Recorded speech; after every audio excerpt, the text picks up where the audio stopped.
Our Gulf Coast Maker and Comic-Con 2018 coverage is proudly powered by Amazon Prime. Find out all of the included benefits and get a 30-day free trial by going to PLUGHITZlive.com/prime and by audiobooks.com. Get a 30-day trial and a free audiobook to keep by going to audiobooks.com and using promo code TRY70. So we have our next guest. Hi. Hi, how you guys doing? Good. Could you introduce yourself? Sure. My name is Tiffany Razzano. I'm the founder of Wordier Than Thou, a local nonprofit literary arts group. So here in the Tampa Bay area. Okay. So you and I got to speak a little bit earlier. Yep. And I am super excited about everything you're doing. And I have to say it that way because you're doing a lot. Yes, we have quite a bit that we take on. So we've been around for about 5 years now, and we started as just a very simple, only one event, storytelling and prose only open mic series. No poetry, no music, just stories, just fiction, true stories. And from that, we've grown into, depending on the month, we do anywhere from 8 to a dozen events a month. Wow. So It's so many events. That's a lot. I think about how many events we do, and it's not that, and it's exhausting. Well, it's fun, and they all kind of tap into different parts of the literary community. We kind of come at it twofold a little bit. Like, we're really there as a support system for authors, and there's just like a huge amount of writers in this area. It's pretty amazing. Like, very talented. Lots of local books to check out. So we try to give them new events to present their work, to showcase their work. And we also try to draw in people who wouldn't normally go to literary events. Okay. We try to make them a little bit more engaging, a little bit more like entertainment, like a night out. So I can't even tell you how many times we've done an event and I've had somebody in the audience turn to me and say, "Oh, wait, this is a literary event? I had no idea." And that's kind of what we strive for. It's kind of like, when you have kids and you sneak the vegetables into the tomato sauce. Oh. So we do a burlesque show and we sneak the books in there. Banned books burlesque is one of the things that we do. So we try to get people excited about. Which is something that I love.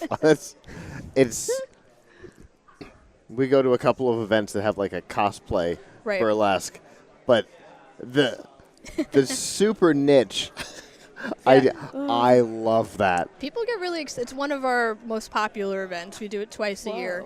And the performers, they go all out on their costuming. It's been, we've had fake peach heads I was telling you earlier, for James and the Giant Peach. What? We've had somebody a couple of years ago did 1984, and they built themselves like a camera head that they wore over their head the entire time.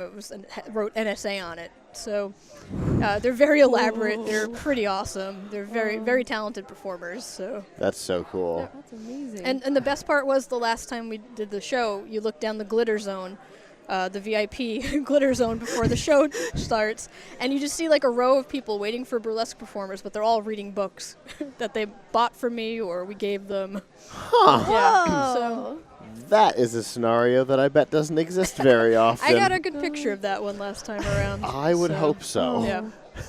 Because that's one of those, you're not going to believe this one kind of stories. No, it's a lot of fun. So, one of the things we have coming up next week that we're very, very excited about, it's called Eat Our Words. So kind of inspired, I don't know, you go to like Chili Blaze type events where you get to taste all of the submissions, you get a wristband, you go around. This time around we're doing, it's going to be authors making dishes inspired by their own books. So you'll get a wristband and you get to go around and sample each dish, and it's over at the Ale and the Witch in downtown St. Pete. And they're donating to us, a free draft with every wristband. So you get to sample everything, and you also get a free beer or whatever it is that you choose to drink. Sure. Wow. So, and it's a fun way to really get people to interact with local authors who maybe wouldn't have even realized that they live in the area. Maybe didn't even realize, that they're there in the first place. So.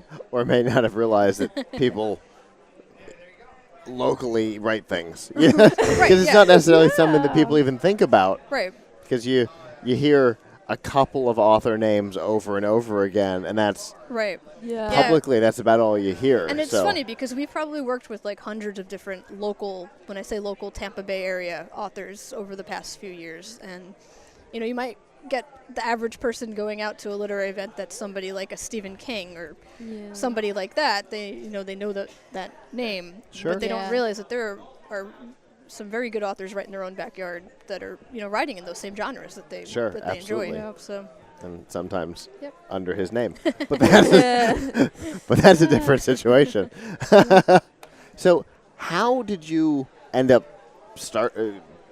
where did this come from? I'm a journalist. That's my full-time day job thing. And I'm a horrible public speaker. I hate it. I'm the absolute worst at it. Okay. And I was just thinking, you have to speak in front of like community groups and schools, and you have to do this stuff, and it's like just the worst part of your entire year every time I do these things. Your entire year.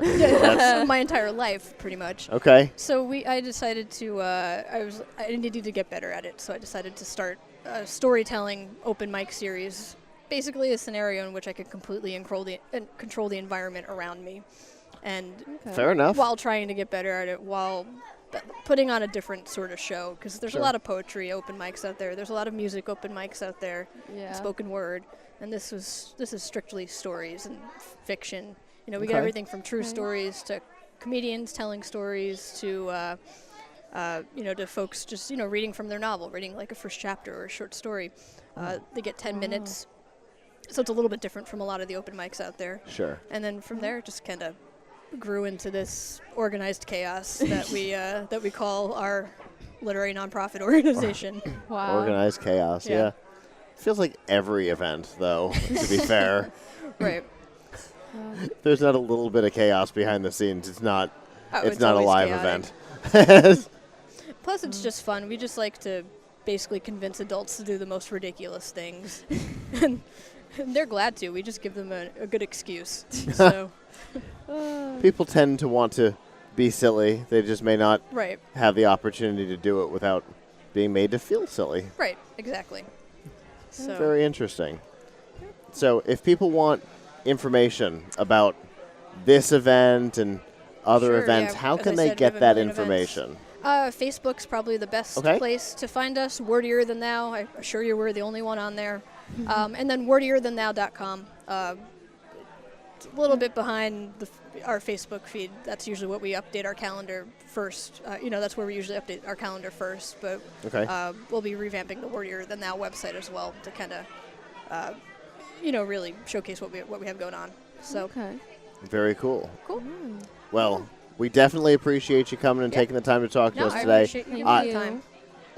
We just, to put this into perspective, our group is so excited about this. We've already decided that some of us are going to be attending this one. Oh, we're going. So. It's going to be a lot of fun. We're going. Yeah, but I'm so excited I can't stand it. I wanted to jump in there into the interview with you guys. you're standing right now. I'm she standing. is. I'm not jumping, but Fair enough. next time. She's wearing headphones. So it sounds like at least some of us will be seeing you very soon. Oh, yeah, no, I look forward to it. So, thank you very much, guys. Thank you. Have a good rest of the day. You too.